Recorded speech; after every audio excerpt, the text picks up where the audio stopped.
Cher Jean-Pierre, cher Luc, bonjour. Merci Bonjour. beaucoup d'être avec nous.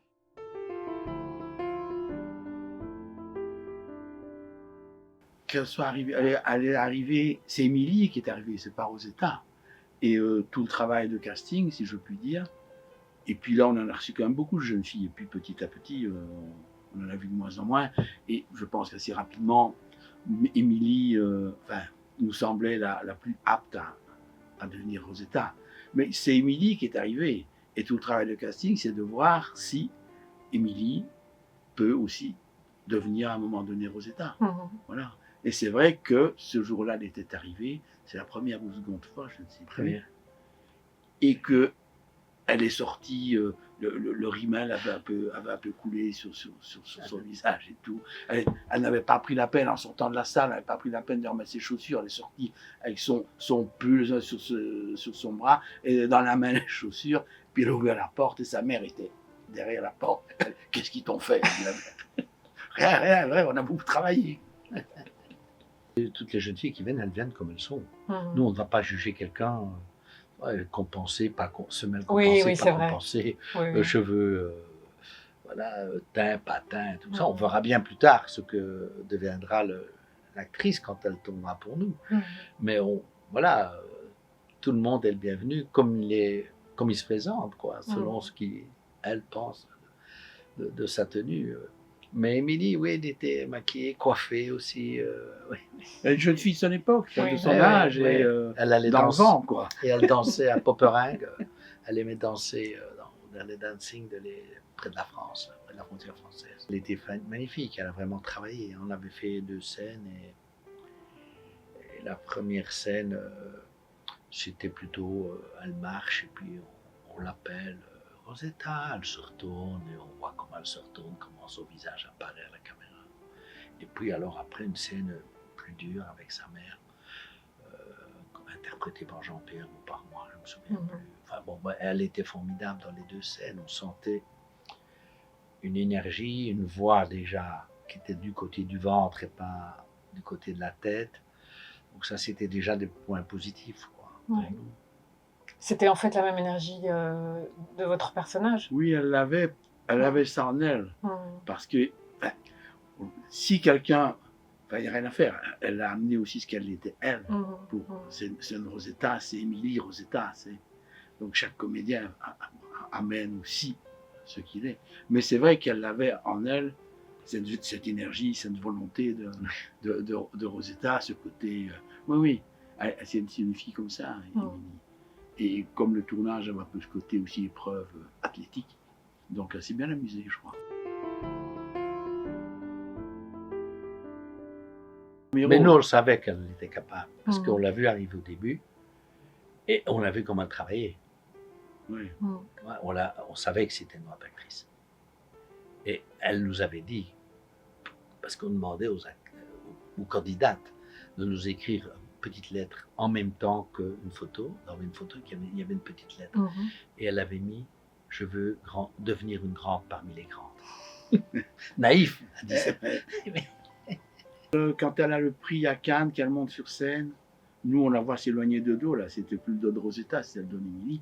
Et l'émotion qu'elle a quand elle commence à parler. C'est difficile. Et puis elle prend sa respiration et elle prend l'affaire, quoi. Et je me suis dit, cette fille était quand même toute jeune, quelle maturité, quoi. Et c'était pas une comédie, c'est le premier film dans lequel elle joue, elle a cette immense récompense, elle est émue, mais quelle maturité, comment elle arrive à articuler un discours, à parler, à dire des choses sensées, de manière très simple. Et elle refuse le mouchoir que lui tend Johnny Hallyday. Il prend son mouchoir. Non, elle voulait... Quand elle a fait la scène finale de Rosetta, on a fait une 20aine de prises. Elle a tout fait, chaque fois au moins, je dirais 10 prises complètes au moins, avec 13 kilos dans la bobonne. Et à un moment donné, la costumière vient nous trouver, elle dit, pour elle ça va, mais venez voir quand même. Et ses jambes étaient bleues et son ventre était bleu. Donc nous on dit, bon, écoute Émilie, on recommence demain. Il fera bon demain comme aujourd'hui. Non, je le fais. Et elle voulait qu'elle soit remplie. Et puis finalement, nous, on avait dit non, il n'y a Non, pas non. besoin et tout. Ouais. Et mais elle était, elle 13 était kilos. à moitié, je pense. Au lieu de 20 kilos, Oui, c'était voilà, 13. à moitié. Ouais. Mhm. On lui a dit, écoute, t'es une grande comédienne. On arrivait à la fin du tournage, hein, puisqu'on tourne dans l'ordre des scènes. Ça va, nous pensons que tu pourras nous donner l'illusion que tu portes quelque chose. Mhm. Non, non, non, je préfère quand même avoir du poids et tout. Et on était arrivé à un Elle avait accord, raison. un accord belge, on était la moitié de la bonbonne. Moi, il y a 2 scènes où je la trouve extraordinaire. Quand elle tombe à l'eau, quand sa mère la jette à l'eau. Mhm. Pour ressortir. Car, c'est la première prise qu'on a choisie. Elle est magnifique.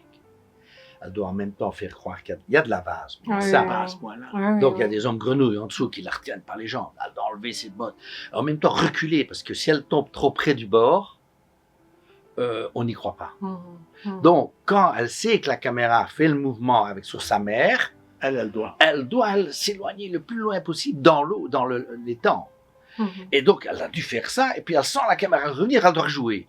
Ah ouais, non, formidable. Magnifique, magnifique. Et puis Ouais. sortir de l'eau, et montrer, jusqu'à ce qu'on voit ses pieds nus, enfin ses pieds avec les bas, Mhm. mais sans bottes. Mhm. Voilà. Et prendre le temps, quoi. Et rien de. Allez, Fort, puis quand Oui. elle crie maman, elle est, Oui, elle est c'est- géniale. Mm. Et la deuxième scène, c'est la seule scène de comédie qu'on ait jamais faite, c'est avec les bières et la batterie de Fabrizio Rongion. Mhm. mais au contraire, Émilie, elle aimait bien ça. Elle affrontait vraiment des obstacles. Mhm. Donc c'était vraiment amusant de travailler avec elle. Même alors que c'était la première fois. Mais elle aimait ça, quoi. Elle aimait travailler. Elle était. Oui, oui. Et c'était beau parce que on a tourné dans la continuité. Donc nous, on l'a vu aussi avancer. Prendre de l'assurance, tout Mhm. ça. Mhm.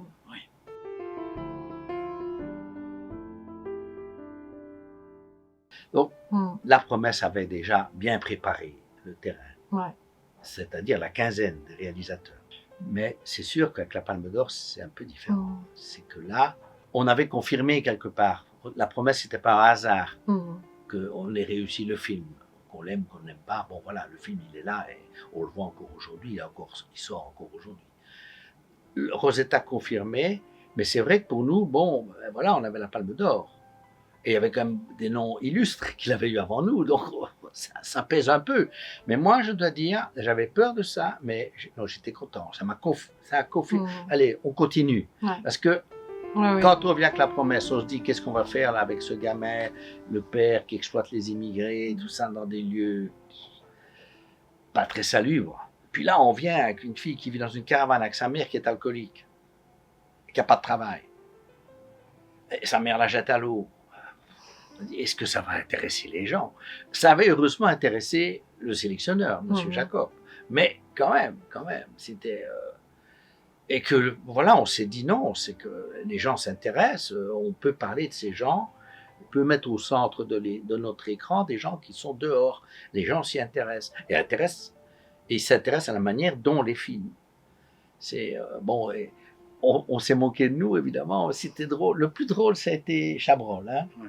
Il a dit, vous savez pourquoi les Dardannes, ils sont deux? Ils ont besoin d'être deux. Parce qu'il y en a un qui tient la caméra et l'autre qui le chatouille. Faut dire qu'on bougeait. Bon, ça c'est drôle. Hein. Il y en a qui ont été plus méchants. Ça c'est très drôle. Mais il y en a qui ont été méchants, qui ont dit bon, ils regardent. Hein. Mais non, moi j'ai été conforté.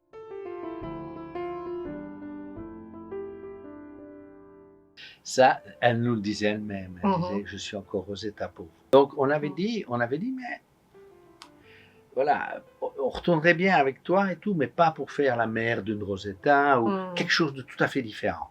Et voilà, parce qu'elle a retourné un petit peu avec nous au Prix Lumière. Oui. On a fait la sortie d'usine à l'envers, Mhm. où on est dans le dos d'Émilie quand on sort des usines Lumière, des ateliers Lumière, et elle monte sur une mobilette et puis elle s'éloigne avec son copain qui est venu la chercher.